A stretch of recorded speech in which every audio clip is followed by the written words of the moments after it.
హైదరాబాద్ కోకాపేటలోని the Trilight luxurious high rise residential towers నిర్మాణ సంస్థ ఆధ్వర్యంలో ఆర్ట్ ఫర్ హార్ట్ కార్యక్రమం నిర్వహించారు. ఇందులో భాగంగా art show, vintage car show ఏర్పాటు చేశారు. గుండె జబ్బులతో బాధపడుతున్న పిల్లలకు అండగా నిలవాలనే లక్ష్యంతోనే ఈ కార్యక్రమం చేపట్టామని నిర్వాహకులు వెల్లడించారు. అద్భుతమైన పెయింటింగ్స్ అందరినీ ఆకట్టుకున్నాయి. వాటిని వేలం వేసి వచ్చిన డబ్బును చైల్డ్ హార్ట్ కేర్కు ఖర్చు చేస్తున్నట్లు చెప్పారు.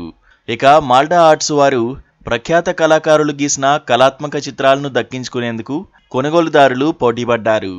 నచ్చిన పెయింటింగ్స్ను వేలంలో పాల్గొని సొంతం చేసుకున్నారు. మరోవైపు వింటేజ్ కార్ షో కూడా వీక్షకులను ఆకట్టుకుంది. అనేక పాతతరం కార్లు ఇక్కడ దర్శనమిచ్చాయి. వాటి వద్ద ఫోటోలు దిగేందుకు ఉత్సాహం చూపించారు. చిత్రకళతో పాటు వింటేజ్ కార్లు ఔత్సాహికులకు కనువిందు చేశాయి.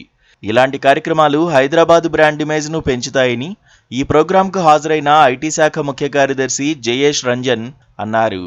అలాగే పేద పిల్లల గుండె ఆపరేషన్లకు పాటుపడడం మంచి విషయమంటూ అభినందించారు.